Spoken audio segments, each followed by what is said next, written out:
Foreign Affairs Committee room. Thank you.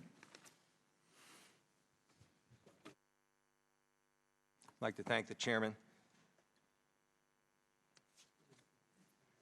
I'd just like to recognize myself for 5 minutes for an opening statement. Our panel represents the next generation of leaders, and so naturally, we're speaking to the future. However, let us be clear. We are also speaking to the present. We're witnessing the effects of climate change daily, whether it's storms, forest fires, floods, and other disasters occurring with increasing intensity and frequency. Increased migration due to sea level rise, threats to food and water safety. This is the reality we're facing right now because of climate change. Regardless of where we live, we all see it when we go home. I see it every time I go home. My district is in southeastern Massachusetts and has one of the longest coastlines in the country and includes island communities. On Cape Cod, we're anticipating a sea level rise of 1 to 2 meters by 2100 and 3 to 12 meters in the next few hundred years. Erosion and storm damage costs families and businesses trying to live with more than they can afford as every storm approaches, and with each storm, we're also worried about the cost to lives as well. Our historic fishing and lobster industries are threatened by increasing ocean acidification and rising ocean temperatures.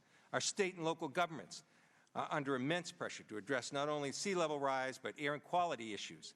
And in spite of having some of the best scientists and researchers right in that area in UMass and Woods Hole, it's an incredible challenge. There have been efforts spanning generations now in my district to diversify our energy supply, offshore wind, solar power, that'll bring in new jobs.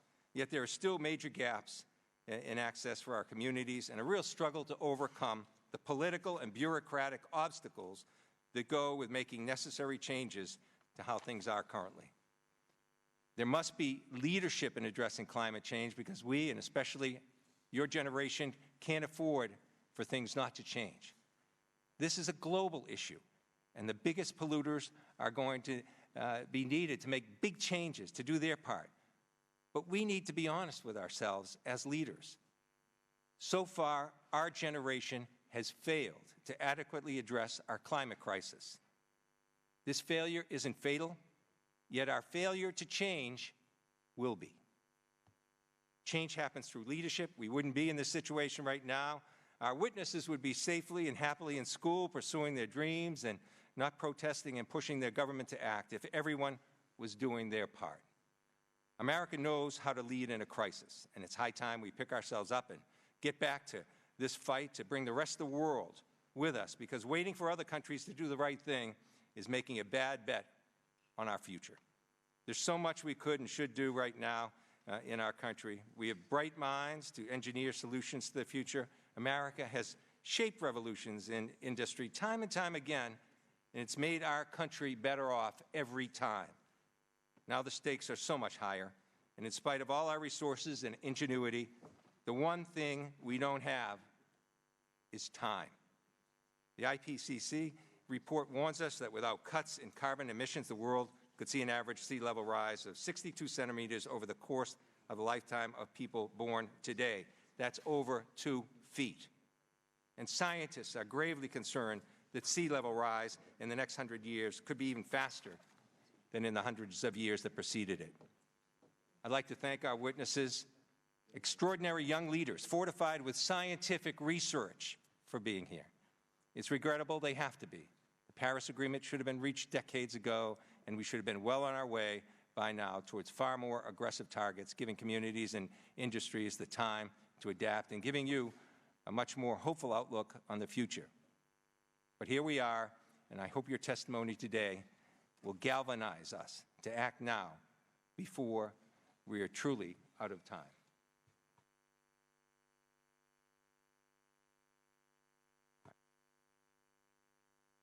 Ranking Member Adam Kinzinger for his opening statement. Thank you, Mr. Chairman. Thank you all for being here. We appreciate it. Given the high level of interest in this hearing, the late start, and the many people that have questions, I'll be brief. Climate change is real, and the best way to combat it is by reducing not only our nation's carbon emission, but that of the rest of the world.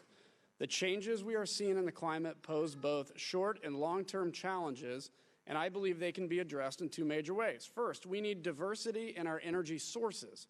Energy diversity is energy security. Similar to one's own personal investment strategies, this nation cannot afford to put all its eggs in one basket. If you're looking to invest, you don't put all your savings into one stock and let it ride. You diversify your investments in mutual funds, bonds, real estate, etc.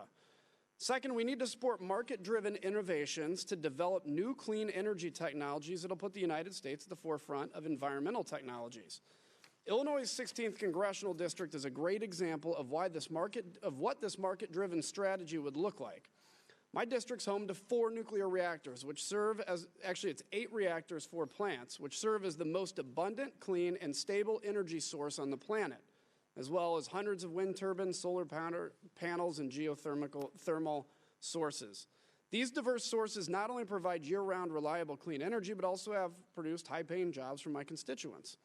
Around the world, many nations are implementing strategies to combat climate change, and nuclear must be part of that strategy. Unfortunately, some of our closest allies are taking their nuclear reactors offline at a time when we need low-carbon energy sources. Meanwhile, as the West looks at options to combat climate change, we all know that China's global emissions continue to rise. For every ton of carbon dioxide reduced by the United States, China adds nearly 4 times as much. Today, the Chinese account for 30% of global emissions. While some may say that the United States needs to be the leader of combating climate change, I would say that we already are. Since 2005, global emissions have increased by 20%, but the United States emissions have decreased by more than the next 12 emission-reducing countries combined. While reducing global emissions is vital, it's also important to note that there's over 1 billion people living without access to electricity. That's 1 billion people burning coal and wood for heat. 1 billion people living with increased risk for foodborne pathogens, 1 billion people living without access to basic sources of information like the radio. From a foreign policy standpoint, this should not be overlooked. The next global health crisis or conflict could easily come from these communities living in poverty. We must encourage other developed nations to reduce emissions while understanding that for economies just getting off the ground, it's not entirely possible, at least not without substantial help from the United States and our allies. It's going to take major innovation and breakthroughs to not only reduce our emissions here at home, but also provide clean, reliable power to those currently living without it. All Americans want to be good stewards of their environment. Tesla doesn't sell cars because of the sound system, and people don't put solar panels on their roof because they look good. Consumers, especially young people like we have today on our panel, want to know that policymakers share their values. I believe we do, and that we'll continue to see market-driven solutions that combat climate change and provide clean energy to the world. With that, I yield back the balance of my time. Thank the gentleman for his comments. The chair now recognizes the chair of the Select Committee on Climate Crisis, Ms. Castor. Well, thank you, Chairman Keating, for hosting this hearing today. Thank you for including the members of the House Select Committee on the Climate Crisis. We're thrilled to be here. The youth climate movement has grabbed the attention of the world, and it's due to the hard work of many of the students in this room and many young people all across the planet. Did you all know that Congress's first major hearing on the climate crisis was in 1988? Congress has had plenty of opportunity to understand that burning fossil fuels warms the planet and alters the Earth's climate. Yet scientists tell us that more than half of the carbon pollution that has been emitted into the atmosphere has occurred since that hearing in 1988. I've been in Congress since 2007, and we've done some good things since then. We've raised auto efficiency standards. We've supported the dramatic expansion of wind and solar power. We've started to fund the kind of climate resilience to protect the places that we know and love. But it is not enough, not by a long shot. This year, under Speaker Pelosi's leadership, we passed our first major piece of climate legislation in 10 years. A bipartisan vote sent H.R. 9, Climate Action Now, to the Senate, where it awaits action. That bill takes a common sense approach of keeping the United States in the Paris Climate Agreement. Because the U.S., we shouldn't back down, we shouldn't surrender. not in the face of the climate crisis. We need to take bold action now. 70% of young people in America say they worry about climate change. I don't blame them. They're doing more than paying attention in science class. This generation is the most well-informed and connected generation in history, and everything they're learning has driven them to a new level of engagement. And students are asking policymakers a very powerful question. What's the point of going to school to learn about the climate crisis when your elected officials aren't doing enough to act on it? The climate strike movement has united young people in all countries, all across the globe. They're cooperating to demand climate action, and they're asking us to cooperate with allies to cut carbon pollution and protect our communities. It's not lost on us that the United States is responsible for the biggest share of carbon pollution accumulated in the atmosphere to date. So we have a very serious responsibility to lead. But we're also the world's greatest engine of innovation. And we can do this. We have the solutions. Local communities and states have acted boldly, but a strong national climate action plan has been missing. We've heard from scientists in the Select Committee hearings, as we will hear from these young people here today, that we must do more and that we do not have time to waste. Our answer has to be more than a promise to do better. Our solutions must equal the challenge before us. And I'd bet that 10 or 20 years from now, young people marching and striking today will be serving in the Congress. And we need to take bold action now because we can't leave it up to them to clean up the mess that Congress has made. People say this next generation gives us hope, but that's not quite right, is it? This generation is giving us a job to do. The job is addressing the climate crisis.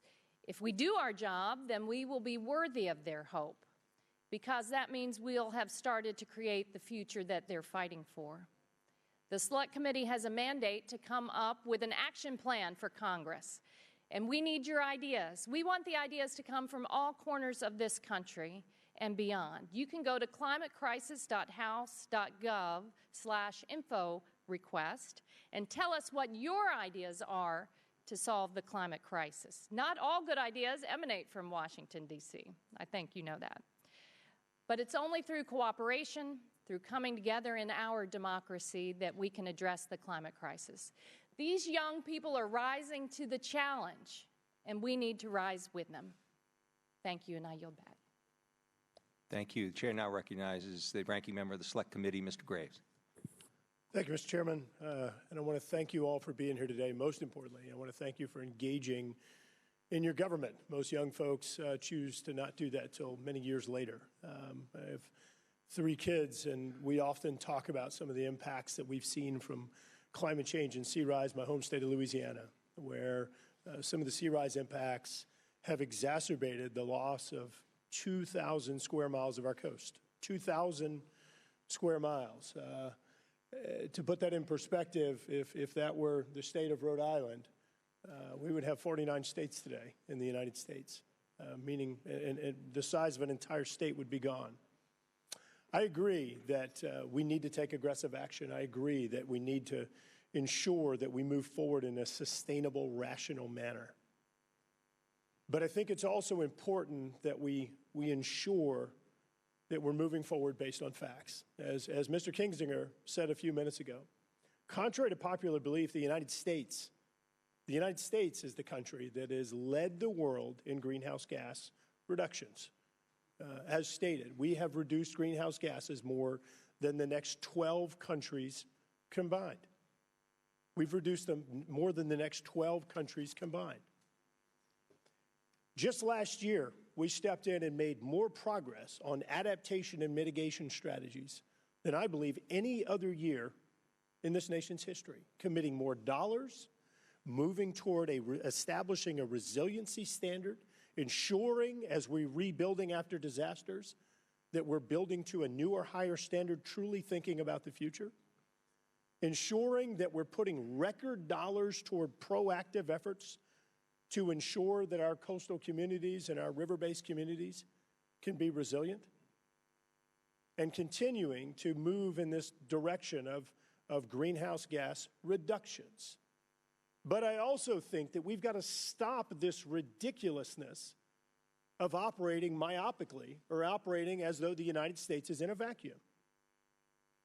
It is important to keep in mind that the Energy Information Administration projects that by 2030, 80% of global energy demands, 80%, are going to be addressed using fossil fuels. This is the Energy Information Administration, not some type of partisan hack group. 80%. Yet just last week, we had 3 bills designed to stop energy production in the United States. Over the weekend, we have a tax in Saudi Arabia. All that does is increase our reliance upon energy sources from other countries that have a lower safety standard and have a lower environmental standard. Records show, it is crystal clear, that when we import energy from other places, we actually increase the risk to the environment, increase the risk of spills than when we have domestic energy production. I hear people talking about how we need to stop all fossil fuel utilization and stop all these emissions. Right now, as was stated, for every 1 ton of carbon emissions we've reduced in the United States, China has increased by 4 tons, more than offsetting all the reductions that we've had in the United States.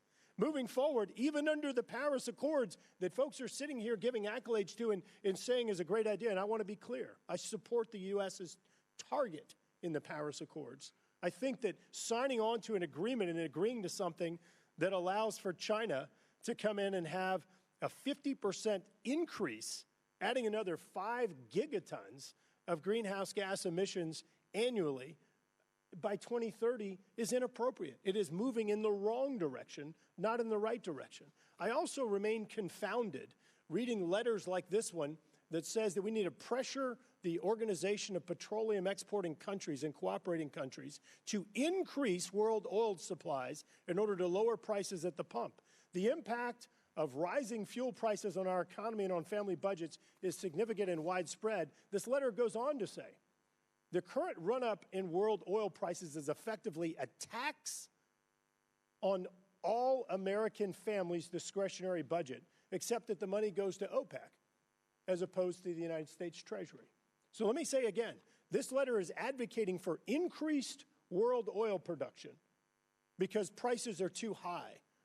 Who do you think signed this letter? Who do you think signed this letter? Think about it for just a minute. Put a name in your head. This letter was sent by Senator Cantwell, Senator Menendez, Senator Chuck Schumer, and Senator Ed Markey just last year. I remain so confused by what it is that we're doing. What is our policy? And Mr. Chairman, I ask unanimous consent that this be included in the record. Look, my home state is at risk of its existence moving forward with sea rise. But we've got to make sure that we're moving forward in a rational manner that builds on successes and corrects failures rather than these confounding policies that make no sense. Yield back. Well, thank you. I'll now introduce our witnesses. Greta Thunberg is from Sweden. She's a climate activist who helped build the Fridays for Future movement, where she began going on strike from school outside the Swedish Parliament on Fridays. She has spoken on the climate crisis before the EU Parliament. Welcome. Ms. Jamie Margolin is from Seattle, Washington. She's co-founder of the co-executive and co-executive director of the 0 Hour, an international youth climate organization founded in the summer of 2017. She's also a plaintiff in Piper v. State of Washington. Mr. Vic Barrett is from White Plains, New York. He's a fellow with the Alliance for Climate Education and a plaintiff in Juliana versus United States. Welcome. Mr. Benji Becker is from Appleton, Wisconsin. He's the president of the American Conservation Coalition, a nonprofit organization to educate and engage conservatives on climate change. All of you are here. We welcome all of you. We appreciate your efforts Please limit your testimony to 5 minutes, and without objection, your prepared written statements will be made part of the record. I'll now go to Ms. Thunberg for her statement.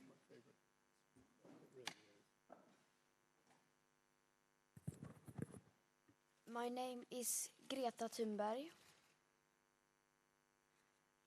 I have not come to offer any prepared remarks at this hearing. I am instead attaching my testimony. It is the IPCC Special Report on Global Warming of 1.5 degrees Celsius, the SR 1.5, which was released on October 8th, 2018. I am submitting this report as my testimony because I don't want you to listen to me. I want you to listen to the scientists. And I want you to unite behind the science. And then I want you to take real action. Thank you. Tack så mycket. Ms. Margolin. My name is Jamie Margolin, and I'm a 17-year-old climate justice activist from Seattle, Washington. I'm missing a lot of school to be here. It's my senior year of high school. I have college application deadlines looming over me, and to be honest, I've barely even started because I'm too busy fighting to make sure that I'm actually going to have the future I'm applying to study for. You're here spending a few moments with me, but that is nothing compared to the hours that members of Congress have spent with lobbyists from corporations that make billions of dollars off of the destruction of my generation's future. I want the entirety of Congress, in fact, the whole US government, to remember the fear and despair that my generation lives with every day, and I want you to hold on to it. How do I even begin to convey to you what it feels like to know that within my lifetime, the destruction that we have already seen from the climate crisis will only get worse? What adds insult to injury is the fact that we keep getting promised what isn't there. On college applications, I keep getting asked, what do you want to be when you grow up? The media, pop culture, businesses, and the whole world tells me that I and my whole generation will have something to look forward to that we just don't. You're promising me lies. Everyone who will walk up to me after this testimony saying that I have such a bright future ahead of me will be lying to my face. It doesn't matter how talented we are. It doesn't matter how much work we put in, how many dreams we have. The reality is, my generation has been committed to a planet that is collapsing. The fact that you are staring at a panel of young people testifying before you today, pleading for a livable earth, should not fill you with pride. It should fill you with shame. Youth climate activism should not have to exist. We are exhausted because we have tried everything. We've built organizations, organized marches, and worked on political campaigns. I sued my state government in a lawsuit called Piper versus the State of Washington, along with 12 other plaintiffs, for contributing to the climate crisis and denying my generation's constitutional rights to life, liberty, and property.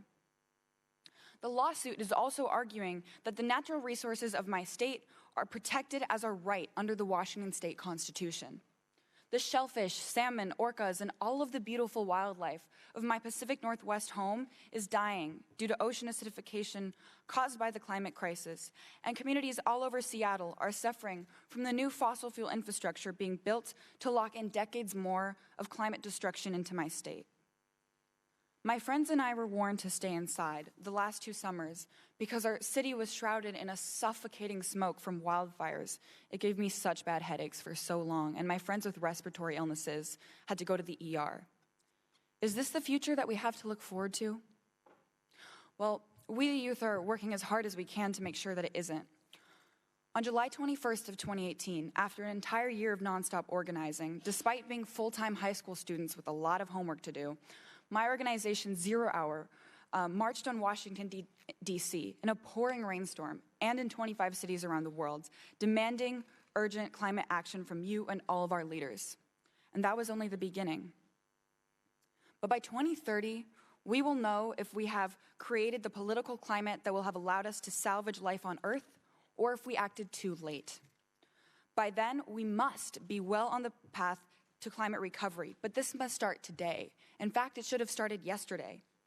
By 2030, I will be old enough to run for Congress and be seated right where you guys are sitting right now. By then, We need to have already achieved net zero greenhouse gas emissions and be rapidly on the path to climate recovery. I can't wait until I'm sitting in your seats to change the climate crisis. You have to use the seats that you have now, because by the time I get there, it's going to be way too late. The good news is that experts agree that there are multiple pathways to decarbonize the United States energy system, and that doing so is both technologically and economically viable and beneficial. The most frustrating thing is that the US government can't even begin to imagine the massive political shift that has to happen in order for us to solve this issue. The politics just hasn't been invented yet. Solving the climate crisis goes against everything that our country was unfortunately built on: colonialism, slavery, and natural resource extraction. This is why the youth are calling for a new era altogether. As Greta mentioned, the Intergovernmental Panel on Climate Change report that we only have a few months left in order to create the massive political shift needed to transition our world to an entirely renewable energy economy. This needs to happen within the next 10 years, which is our deadline to save life as we know it. People call my generation Generation Z, as if we are the last generation, but we are not. We are refusing to be the last letter in the alphabet.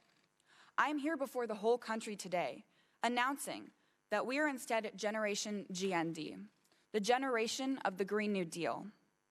The only thing that will save us is a whole new era. The Green New Deal is not just about the specific plans laid out in resolutions. It's about a new chapter in American history and transforming our culture into one that celebrates, encourages, and enables radical climate action. It is right here, testifying before you, that I'm proud to announce that history is being made. You've heard of the Reagan era, the New Deal era. Well, the youth are bringing about the era of the Green New Deal.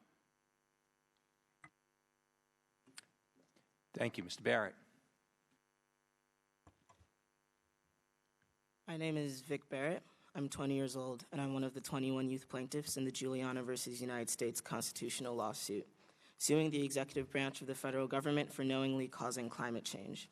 I'd like to recognize my fellow co-plaintiffs in this room sitting behind me. I'm a first-generation Garifuna American. My people are an Afro-Indigenous community originally from the island of St. Vincent in the Caribbean.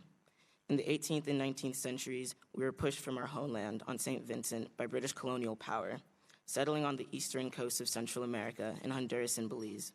Despite overwhelming adversity, we organized our community and emancipated ourselves to protect our future as a people. However, the struggle continues for me and my people.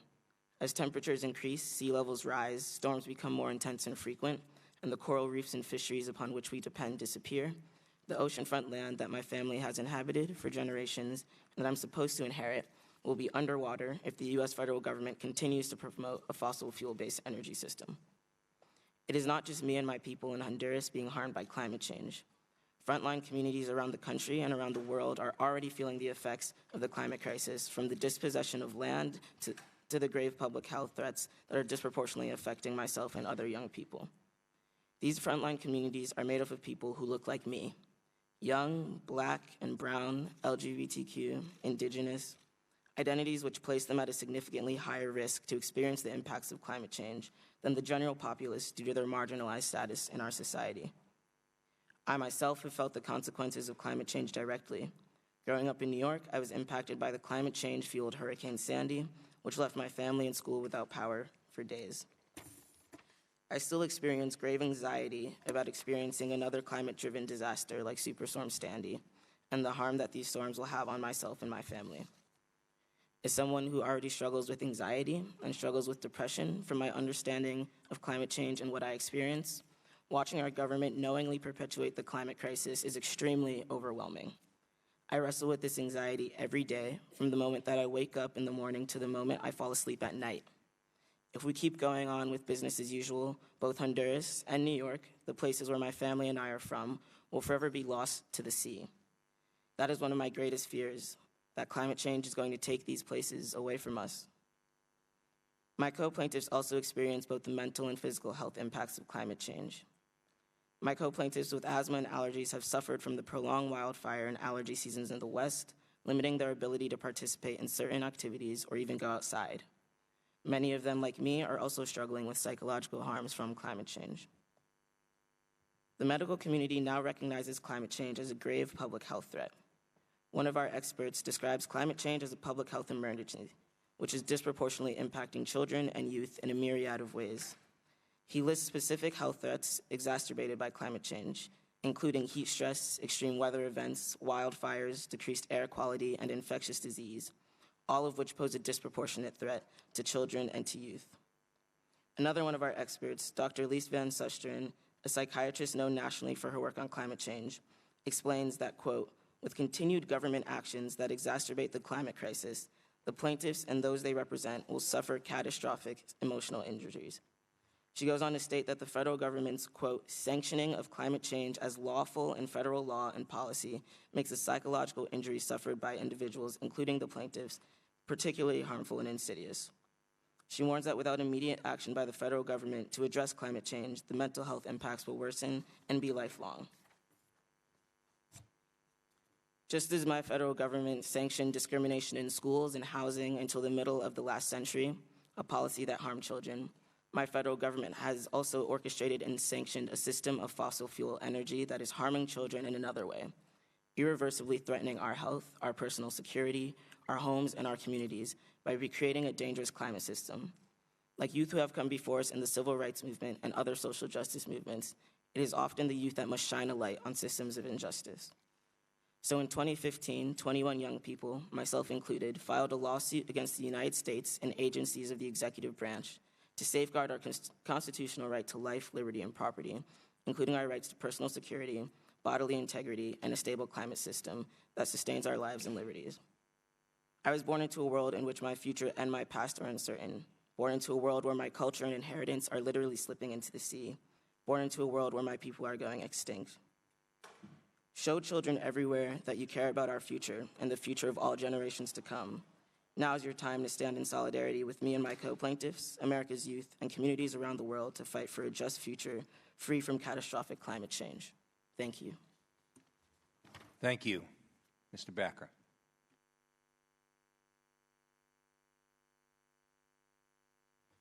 Good morning. My name is Benji Becker, president and founder of the American Conservation Coalition, a nonprofit focused on bolstering conservative voices in environmental discussions. I'm also a 21-year-old senior at the University of Washington in Seattle, and I would like to thank Chairman Keating, Ranking Member Kinzinger, Chairman Castor, and Ranking Member Graves for holding this very important hearing. I'm also honored to share this panel with Greta, Vic, and Jamie. Each of you have played a critical role in generating worldwide awareness around this issue of climate change, so thank you. I'm a lifelong conservative activist, but like most of my generation, regardless of political affiliation, I believe climate change is real. I believe humans are making an impact. And with global emissions rising 1.7% last year, we're at a crossroads in history. My generation doesn't care about the politics around climate change. We want productive discussions, realistic answers, and sound policies. Most importantly, I believe America plays a vital role in solving this problem and that we must lead by example. Between 2005 and 2017, as already mentioned, we led the world in emissions reductions, more than the next 12 countries combined. However, while our contribution to greenhouse gas emissions is declining, we still contribute nearly 15% of global greenhouse gas emissions, which is second most in the world. However, Americans have been told that one-size-fits-all approaches, such as the Green New Deal, are the only solution. Such policies advocate for an economic transformation that increases government control, spending, and regulation. These approaches inhibit innovation and are not an effective way to reduce emissions. In fact, countries with highly restrictive and government-controlled economies like Venezuela have disastrous environmental records. And while on the other hand, countries leading in emissions reductions have some of the freest economic systems in the world. We can't ignore this reality. And the fact of the matter is, we cannot regulate our way out of climate change. Markets and competition reduce emissions far more than heavy-handed regulation. A truly effective climate plan will capitalize on America's strengths, technological advancements, empowered consumers, entrepreneurial businesses, effective government, and bold global leadership. We need to decarbonize fossil fuel emissions, increase the number of nuclear and hydropower plants, continue developing solar and wind, and encourage research and development into other clean energy technologies. It's easier to export innovative American technologies than burdensome regulations to developing nations. We must also understand the privilege Americans bring into this conversation. Across the globe, those who can most easily adapt to climate change are wealthy and live in developed countries. It's unfair to ask someone to make choices based on sustainability when they're struggling to survive. As we transition to cleaner energy landscapes in the United States and abroad, we need to consider the most vulnerable in our world. There are still over 1 billion people without electricity worldwide. Transitioning to clean energy needs to happen, but it can't happen overnight. Climate change conversations are often dominated by hopelessness and despair. In reality, fighting climate change is an opportunity to improve human health, lift people up, and grow the economy. And I see promising signs. Many bipartisan climate-related bills have been introduced and passed in the last 2 years. We're reducing emissions and creating remarkable new technologies. More Republicans are speaking up than ever before. This innovation-based approach is not limited to the United States either. Just yesterday, the British Conservation Alliance, a group inspired by my organization, the ACC, was launched by students in the United Kingdom to advocate for market-based environmental reforms. We're making strides in the right direction, but we must do more. Each of us play a critical role in tackling climate change. To my fellow conservatives, the climate is changing. It's time to claim our seat at the table and develop smart, limited government policies to establish American leadership on this issue. There is a reasonable, conservative approach to climate change, and we need to embrace it. To those on the left, without your leadership, this would not be receiving the attention that it deserves. But now, it's time for solutions. Politicizing climate change has deepened the partisan divide and delayed real action. If you truly want to address climate change, work with conservatives who want to champion reforms. To Congress, on climate change, it's not about Republicans or Democrats. It's about those who are taking effective action and those who are not. Our conversations on climate change should be about cutting global greenhouse gas emissions, not about political pandering. To President Trump, climate science is real. It's not a hoax. It's accepted that humans are having a negative impact on our climate. As a proud American, as a lifelong conservative, and as a young person, I urge you to accept climate change for the reality it is and respond accordingly. We need your leadership. And lastly, to young people, you have remarkable power. The 4 of us testifying up here today are all under the age of 22. The world is listening with open ears and hearts to our voices and voices just like yours. Stand for what you believe in, uplift the world, and don't back down. Climate change is about our future, and people need to hear you and us.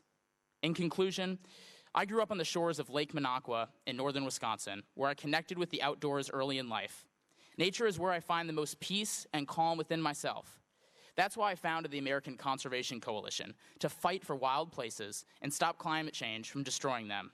The health of the environment affects all of us, regardless of where we live, our background, or our political affiliation.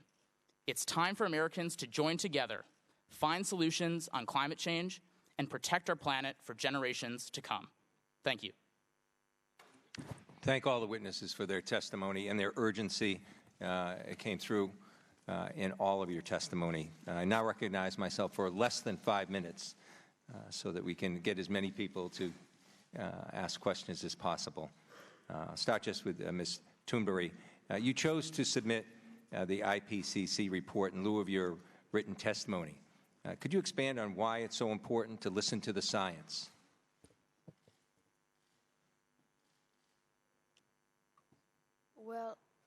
Well, I don't see a reason to not listen to the science. It's just such a thing that we should be taking for granted, that we listen to the current best available united science. It's just something that everyone should do. This is not political opinions, political views, or my opinions. This is the science. So, yeah. Thank you. In all of your testimony, not just urgency came through when I was listening to what you had to say, but as someone from another generation listening, the last thing we would want for the generations to follow, for our children, grandchildren, and other people's children and grandchildren, is to hear in some of your remarks actual fear and anxiety being expressed. Could you, each of you, that you can jump right in as you see fit, comment on what that's like? I think that that message should be heard by all of us, not just urgency, but what are we doing to the next generation? How are their lives impacted by what we're not doing and what we're doing? So if you could, I'll let you just choose among yourselves. Each of you will have a chance to answer that question. For me, it's really been affecting because similar to Vic, I already have like underlying issues of like anxiety, and it's just really hard to grow up in a world full of ifs. You know, I don't think a lot of people in Congress understand the conversations that are happening in everyday American high schools, but we're constantly asked, prepare for your future, study for your future, do this for your future. But our world is full of ifs. I'll be talking to my best friend and she'll be like, yeah, you know, I really want to see this natural place sometime if it's going to still be around. I really want to study to be this if that's still going to be a possibility. And it's just like this constant looming uncertainty. And it's this weird form of nihilism and weird just fear that's been existing in my generation, where kids are joking like, what is even like the point? The world is ending. What are we studying for? What are we doing? And it's this kind of depression. It's this fear that is not just among me or my panelists here, but everyone. And that anxiety is something that no child should ever have to fear.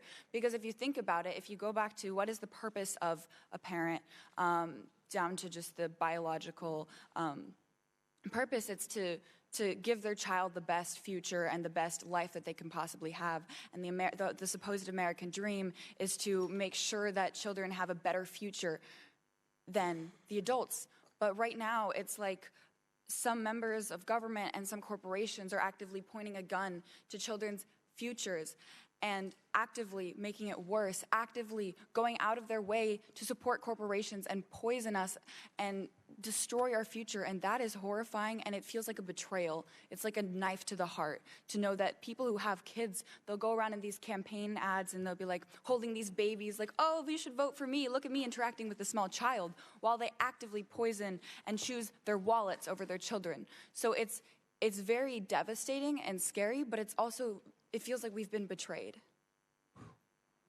In less than a minute, would anyone else like to comment on that? Young people are in the midst of their development. Adolescence isn't characterized as being easy without also dealing with the greatest existential threat of our time.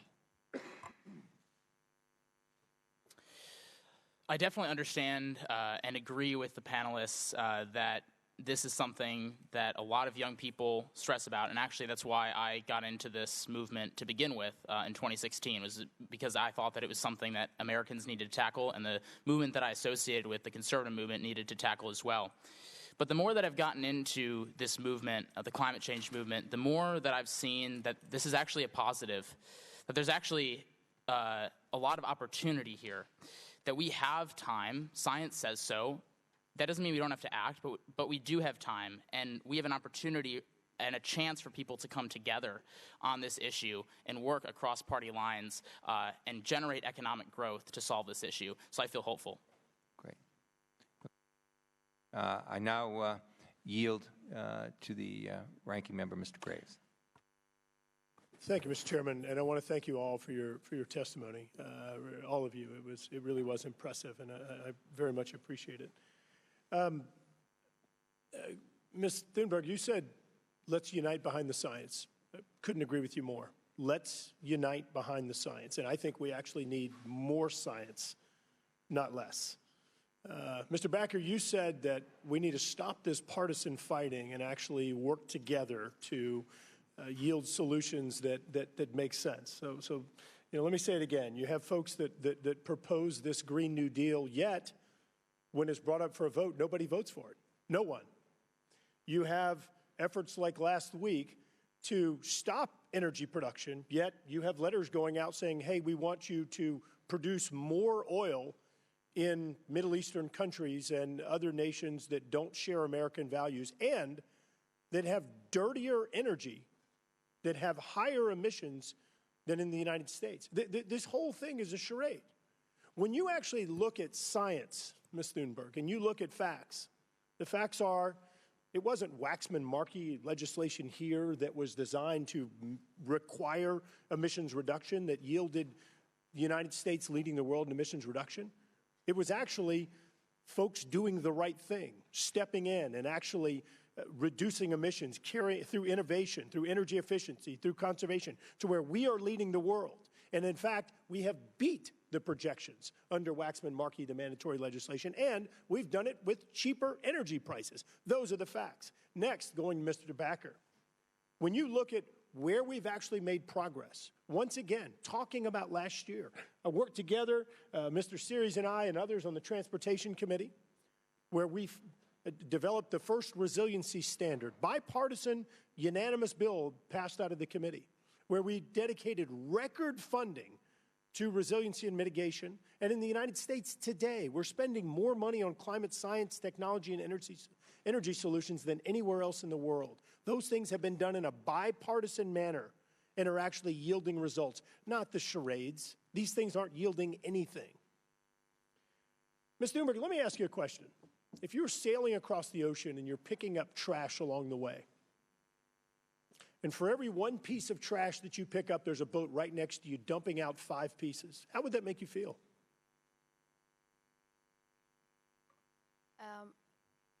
First of all, we were going so fast, there wasn't enough to pick up any trash.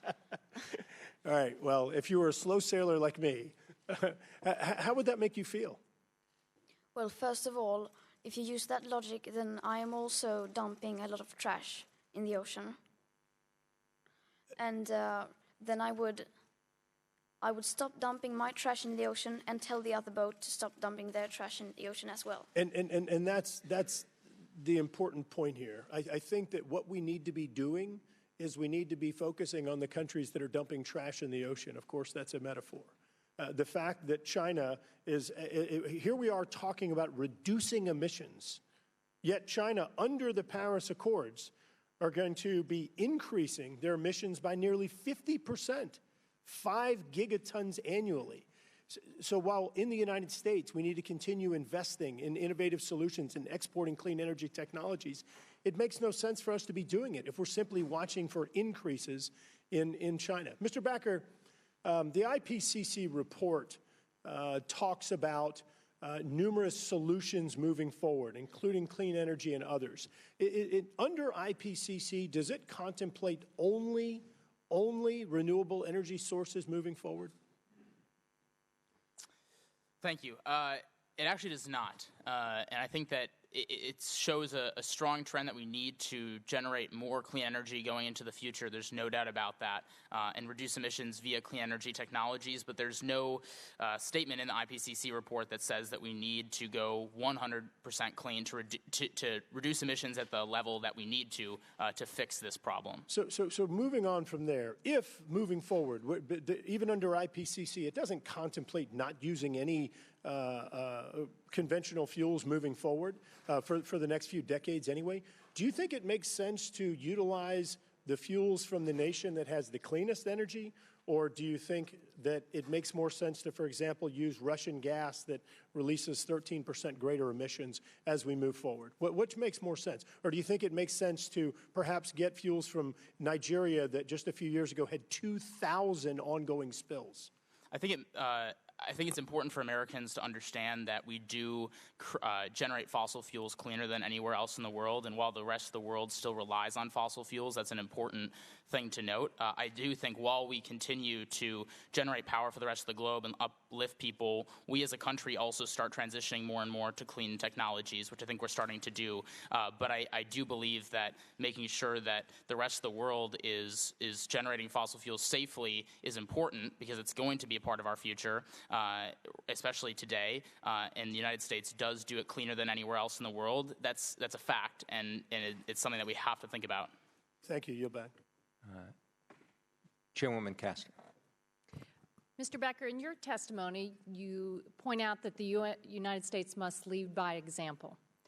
And despite recent emissions reductions, the United States is currently the second highest emitting country in the world annually. And although we rank number 2 now, the United States is responsible for the most carbon pollution accumulated in the atmosphere. Some people say that the United States should not dramatically reduce our emissions because China and other countries aren't doing enough. I'd like to have your view on that and have each of the witnesses comment on that briefly.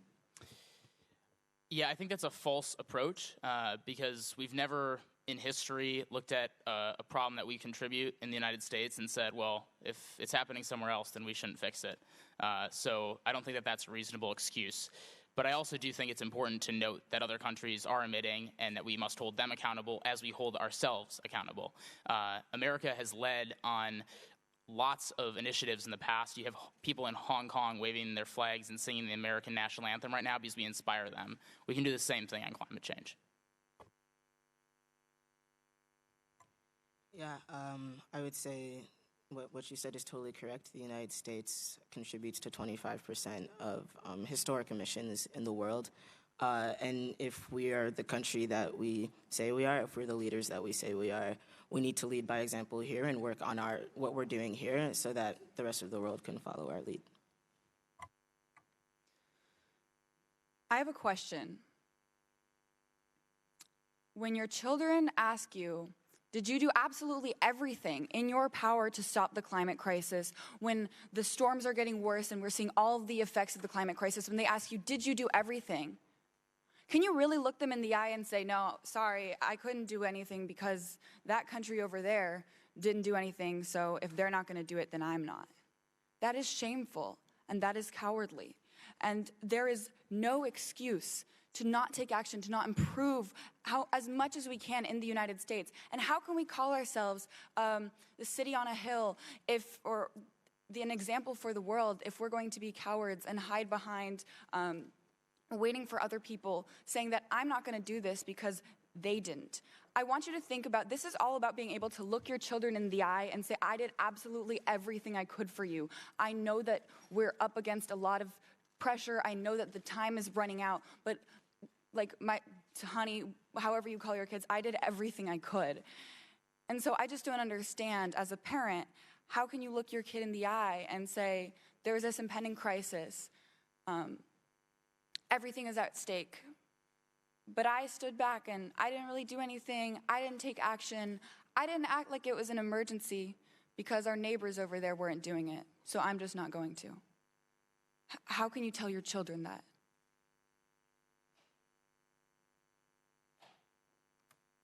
Ms. Thunberg.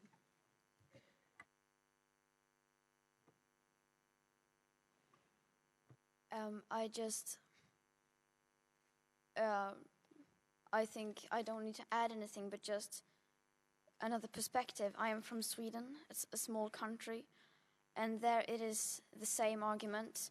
Why should we do anything? Just look at the US, they say. So just so you know, that is being used against you as well.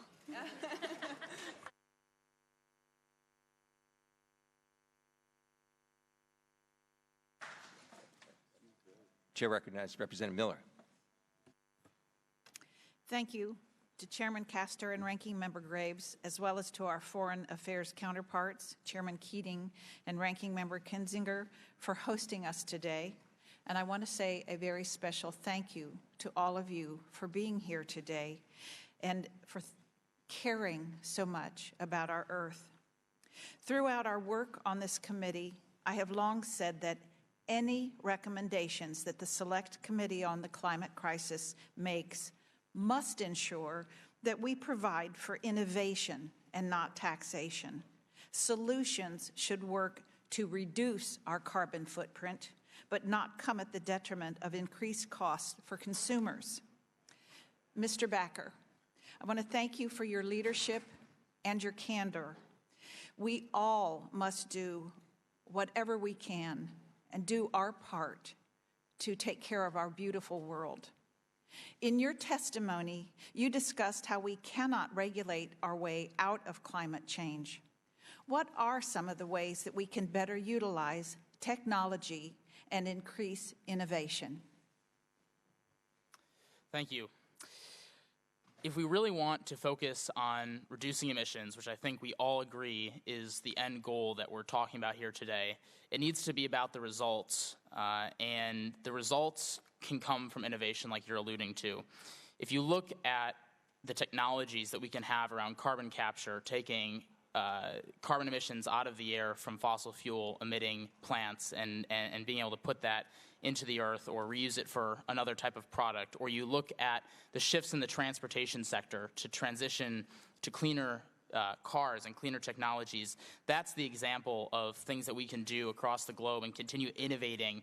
Because innovation, like I mentioned in my testimony, is something that we can export to other countries very, very easily because it creates jobs, it's more efficient, and it ends up helping the economy. A great example of this is 194 of the world's largest companies have pledged to go 100% renewable by 2030, 2040, or even sooner than that. They're doing that because it's more cheap, it's more efficient, and it helps their consumers. It's done that because of innovation. And if we put regulations on different industries, we're not going to be solving the problem. We need to work on decarbonizing fossil fuels and reducing emissions now. And we can't do that with regulation. We can only do that through innovation. We need to innovate our way out of the climate change problem. Thank you. I yield back my time. Vice Chairwoman Spanberg. Thank you very much. Thank you all for being here. I hold your commitment to fighting for the future generations of this planet in the highest esteem, and I'm grateful for the attention you're bringing to these critical issues through your advocacy. Ms. Thunberg, in your speech to UN Secretary General Antonio Guterres on climate change, you said we are facing an existential threat, and I agree. The scientific consensus is clear. Climate change is real. Its effects, including changes to rainfall and farmers' growing seasons, sea level rise along our coasts, and exacerbation of conflicts abroad are a threat to us all. In fact, our intelligence community and 2 former secretaries of defense have cited climate change as a root cause and driver of instability and global threats, making it not just a moral imperative, but a national security imperative as well. I'm curious, in your travels as an activist and as an advocate, have you heard stories or have you engaged with those who are focused on the issues of how climate change and the instability it causes internationally are impacting security issues and how those might impact our future generations? I have, of course, met many people who have experienced environmental and climate-related disasters and who try to help people to come back from that. And I haven't been meeting so much with people who have told me stories about it being a national security threat because I simply haven't had enough time to do that. There are so many people to meet and so many stories to hear, so I can't listen to them all. But I imagine maybe one of the others have. It doesn't seem like they have either. So maybe then you should talk to someone who is an expert in that area. And you mentioned, apart from the security aspect of things, that you have spoken with many who have faced disasters at home due to global climate change. Could you perhaps give a couple of examples just for the committee to hear of the stories you've heard? Yes, I have met people whose communities were simply, whose neighborhoods were destroyed by natural disasters, who were amplified by the climate crisis. I've met people whose food and water supply is being threatened by environmental or climate-related catastrophes. And it's so sad that it's so incredibly many people so incredibly many examples that is just horrible, because so many who have experienced this and so many who are suffering from this today. And I mean, we are already seeing the consequences, unacceptable consequences of this today, and it will only get worse the longer we delay action unless we start to act now.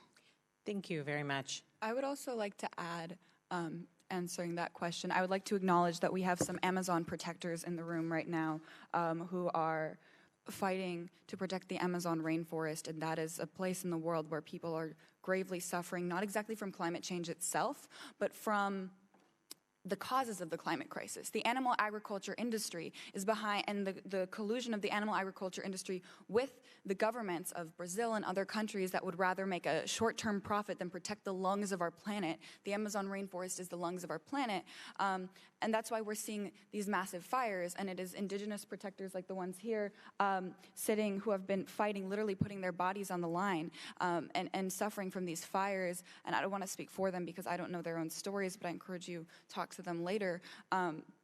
But I think it's also very important that as we speak from an American perspective, we also realize that the climate crisis is global, and that even though maybe, you know, for me personally, I have Latin American roots and that my family is from Colombia, but even if you don't have those roots in Latin America, the Amazon rainforest is the lungs of our planet. And so it burning down, we must unite with Latin America, and we must unite with the indigenous activists and listen to them and give them a platform, and also not perpetuate the same systems of oppression that have been pushing them down, because it is, and I don't want to speak for this, and I don't know if Vic, you have anything to add, but it is the same systems of oppression that are causing the climate crisis that are making people feel the worst effects. To add to something that I heard earlier, I just want to say real quick, I realize my time is running out, but Albert Einstein defined insanity as trying to solve an issue with the same thinking that caused it. And right now, something that has been disturbing me a lot is seeing the way that we are trying to colonize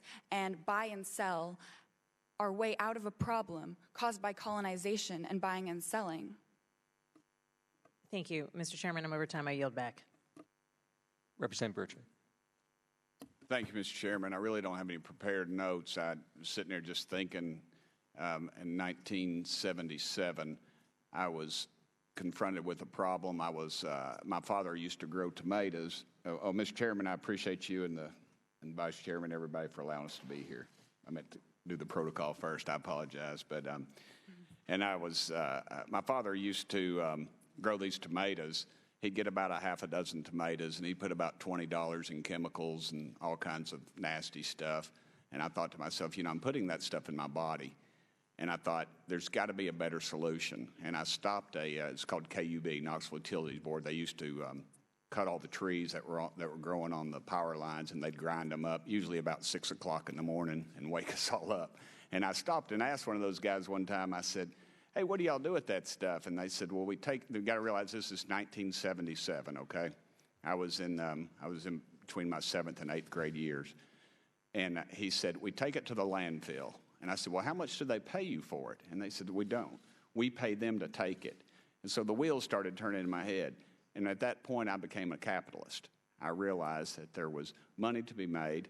You could save the environment. At that time, it saved about 25% of the landfill space in our community.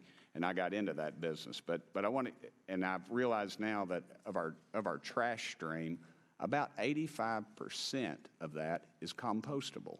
It does not have to go into the landfill. And when it goes into the landfill, a lot of people think it just goes away. It doesn't go away.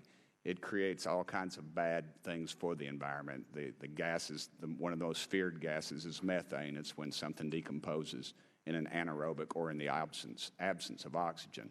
So if we could compost those things, 85% of that waste stream could be turned back into soil, which would be utilized, I think, in a capitalist manner. And you wonder about capitalism. Well, I had the opportunity, I was sitting there with AOC, and I was pitching to her capitalism. I don't really know if it caught on with her or not, but my point was this. I said, you want to do away with airplanes. Well, airplane engines that put out gases that are harmful to the environment. And I said, MIT right now has an airplane engine that has no moving parts and allegedly puts nothing harmful into the environment. No moving parts. And to me, that's just Buck Rogers. But I got on YouTube and I watched the video and I watched it. You all could probably understand it, but my 55-year-old brain just doesn't understand it. But it's fascinating to me. But granted, all it did was fly a glider about the length of a football field. Well, I got to thinking, this little cell phone right here, 20 years ago, according to my friends at Oak Ridge National Laboratory, was a $100 million computer. 20 years ago, capitalism brought this. Now everybody basically has a television studio, can get to all the information in the world, can contact anybody in the world for about, I don't know, about $100 a month. And it's a pretty good deal. And that was through capitalism. And I would encourage you all to explore that, that realm of our economy. I have a piece of legislation, and I would encourage you all, I would like to hear from each one of you all what you all think about it. It's called carbon capture. It's a capitalist view of capturing carbon and utilizing it. And it's House Resolution 3861, and I would encourage you all, not now, look it up, get on your little computers. You all know how to use them better than I do. Somebody will show me when I get your email, and I would encourage you all to read that and see what it is. And I applaud you all for being here. I applaud your enthusiasm. I'm incredibly proud that you are this concerned about our environment and our world. And thank you all so much for being here. Mr. Chairman, I yield back the remainder of my 55 seconds. Well, thank you. Representative Lujan. Thank you very much, Mr. Chairman, and to all of the chairs and ranking members for bringing us together today, to all of the panelists, to our witnesses who are here with us today. I want to thank you as well. Before I begin my questions, though, I just want to remind my colleagues that those mobile phones that were once too big, or a desktop that weighed thousands of pounds, they got smaller because of federal taxpayer investment by the United States of America, investing in the research. So I hope that there's an openness and a willingness that we take the same step. Let's put our money where our mouth is. Let's make sure that we're investing those dollars and that we're answering this call. And Ms. Thunberg, I appreciate the power of your testimony. You laid it out in a document right in front of us. A document where experts and scientists have laid out the path and the road for the world to take policy action. It's simple. The work's been done for us. We just have to follow that path. So I want to thank you for that. And now I don't want to have to defend one of my colleagues as well. She can defend herself, as we all know.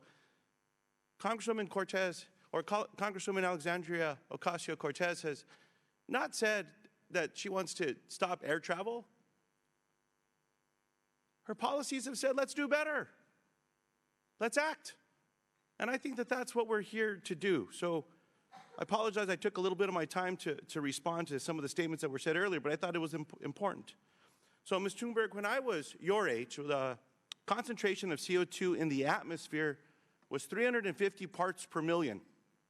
This year we eclipsed 415 parts per million. I'm going to try to make some sense out of this.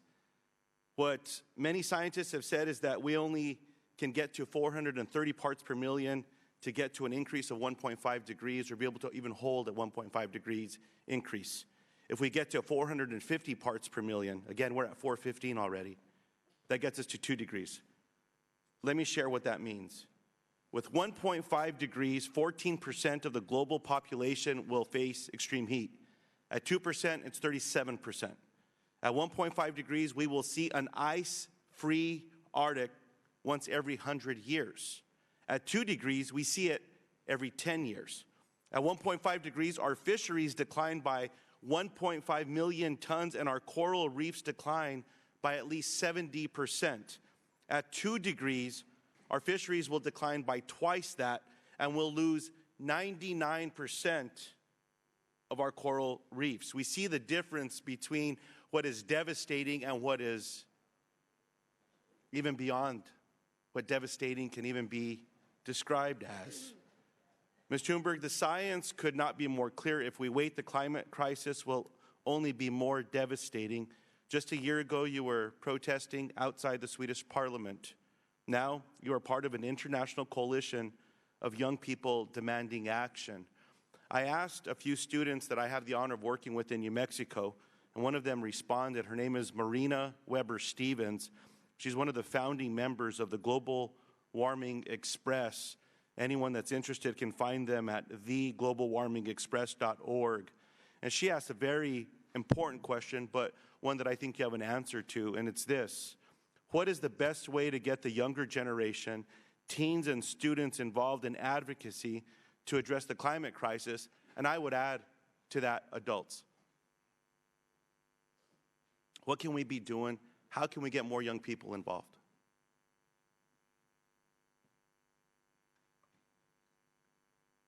How we can get more young people involved? I think to just tell them the truth, tell them how it is. And because when I found out how it actually was, that made me furious. So I wanted to do something about it. And that is at least I've spoken to many, and I think that is the experience many others have. Because as it is now, people in general don't seem to be very aware of the actual science and how severe this crisis actually is. So I just think we need to inform them and start treating this crisis like the existential emergency it is. Then I think people will understand and want to do something about it. I think that's powerful. Tell them the truth. With that, I yield back. Mr. Carter. Thank you, Mr. Chairman. And let me begin by thanking all four of you for being here. I cannot tell you how much this builds up my confidence in the younger generation and having you involved in this. It's extremely important that you be involved in the process, and I applaud you for being here, and I thank you for being here. I want to start with you, Mr. Becker. It's really good to see someone who's interested in such an important project, or such an important topic, I should say, and also who understands that we need to factor in the economy in this and the economic impact that something like this could have. Do you think that the state of our economy and the need to maintain a robust economy, because after all, you're all going to be participating in our economy in a way you already are, but in the future you will be even more. It's important that we have a robust economy so that we'll be able to provide jobs for young people and for all of our citizens. But do you think it's important to consider that when we're considering climate change? Thank you, Mr. Carter, and also thank you for being a member of the Roosevelt Conservation Caucus. It's a caucus started by Republicans focused on bringing conservatives back to environmental discussions. It's a major step forward, so thank you. So the economy definitely needs to be a part of this conversation, because if we don't take the economy into consideration, we're leaving the people who are at the most risk we're keeping them at the most risk. We're allowing people who are in the lower poverty levels to be affected the most by our policies. There is an opportunity, a strong opportunity, to be economically sensible and environmentally sensible. Economic sustainability and environmental sustainability do go hand in hand. And I think a lot of people who are on this issue and believe that this is a topic that's of importance believe that the agricultural industry, corporations, and fossil fuels are a lot of the times the enemy. But they're part of our society, and they are today and they will be for the next, at least for the short term. And so if we want to lower emissions and we want to have a cleaner economy, we have to work with people instead of against people, because the only way that we're going to truly reduce emissions is to do that. And that is true with the economy, because we can't have a strong environment without a strong economy. And the worldwide statistics show, as I mentioned earlier, that the most free economies are the cleanest in the world. Does that mean that they're done and that they don't have to do more? Not in the slightest. But economic success and environmental success go hand in hand. Okay, if I could, and I'll let you just a second.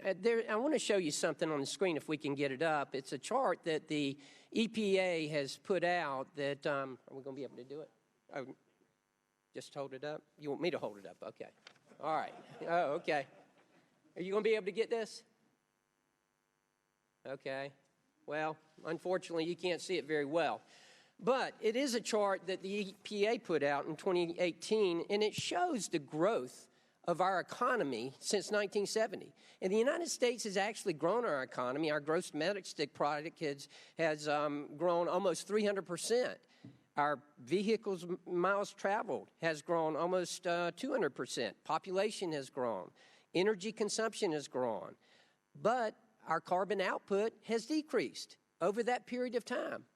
So it is possible to do. We can grow our economy and decrease our carbon output. And we have done that since 1970. In fact, if you look, we've actually decreased the 6 common pollutants almost 100% since 1970 while growing our economy. So it can be done. One thing I want to make sure we understand is that, look, listen to me. This is not a Republican-Democratic issue.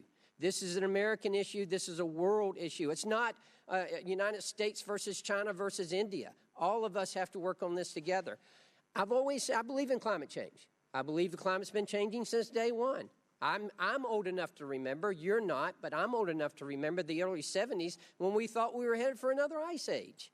Well, does man have an impact on that? Yes, we do have an impact. How much? That might be debatable. However, we should do something. And that's one of the things that I'm so excited about. And Mr. Becker, you mentioned this about the opportunities that exist here. Because I've always said we've got to have 3 things. We've got to have innovation, we've got to have mitigation, and we've got to have adaptation.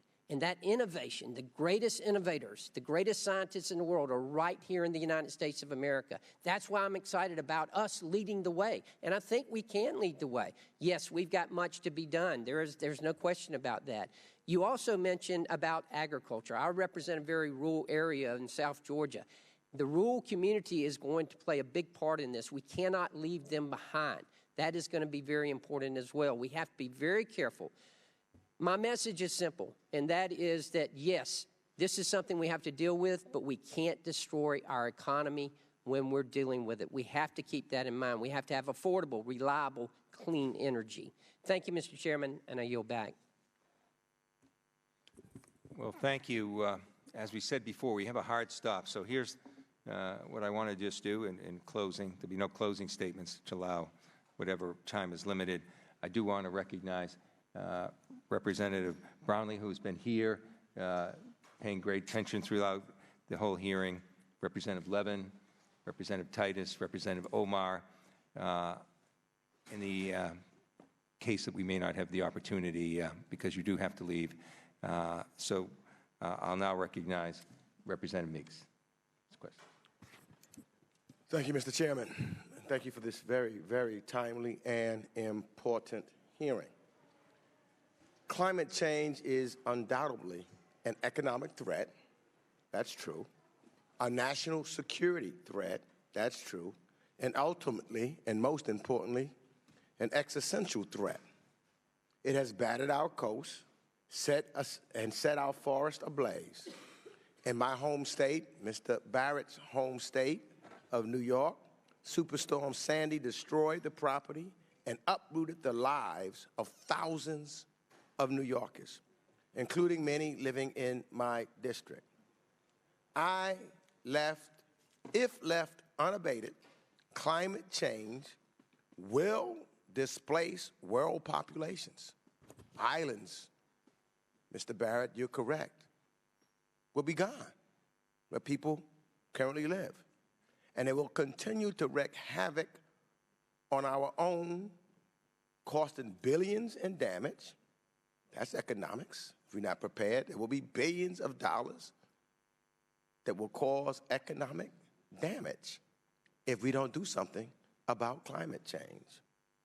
It will also, climate change threatens to undo the last 50 years of progress in development, in global health, and poverty reduction. So we've got to do something urgently. If the world that we leave behind, and we all hold this world in trust for the next generation. So I look at it, the world that I leave behind for my new baby granddaughter will look dramatically different if we do nothing today. Indeed, a drastic reduction and our carbon footprint will be one of, if not the most important, missions of our time. I also want to say, and I heard Ms. Margolin say this a number of times, I just want to let you know that anxiety research indeed shows that young people have high levels of anxiety. It isn't, though, just because of climate change. Everything from the economics to health disparities to student loans, etc. Of course, climate change is compounding that problem. But what you are doing by being here and leading does make a difference. And I just used the example of one of my colleagues who at 16 years old helped change and shape a nation. His name was John Lewis. He put his life on the line. He had a lot of anxiety if you talk to him. But by doing this with that anxiety and turning that anxiety into something that you are going to lead to change, it makes the world a better place for all of us. So I compliment you on how you are using your anxiety to make a difference in the world. That is something that is so important. And indeed, yes, all young folks. I'm old enough to remember the civil rights movement when it was led by students and high school students who said, I'm sick and tired of being sick and tired. And they changed things. So believe this, that each and every one of you, Mr. Becker, I've been listening to you. You are part of a change that's going to make us all better, to make this nation and this world better. One of the things we'll fight back and forth, but guess what? I still bet on America. We'll go through some of the bad times, because Lord knows I've seen bad times, and I've seen us come through it. So I want to say to each and every one of you, don't give up on America, because what America is all about is that if we stand up and fight, if we stand up for what we believe in, we will change things. It does make a difference. It is the reason why I can sit here, Mr. Barrett, because I've seen my father go through some terrible times as an African American, and then I saw Barack Obama become president of the United States. Not just for black folks, but for all folks. Keep up your work. You will make this place we call Earth not only exist, but thrive and be a better place. And I yield back. Well, thank you. Thank you for your extraordinary testimony. It makes a difference. It will make a difference. And by the way, it's bipartisan and based on science. Thank you for being here. We also want to thank Representative Costa, who's been here too, as well. So you stayed later than you agreed to. I know how hard-pressed you are. So if I could just ask those in the audience and the press, allow the witnesses to go to the anteroom where we came in from so that you can get to your next place more quickly. So please remain seated. Allow the witnesses to go to the anteroom so that they can have an expedited way back to their next meeting, which they agreed to stay longer to hear our testimony. With that, I adjourn this hearing. Thank you.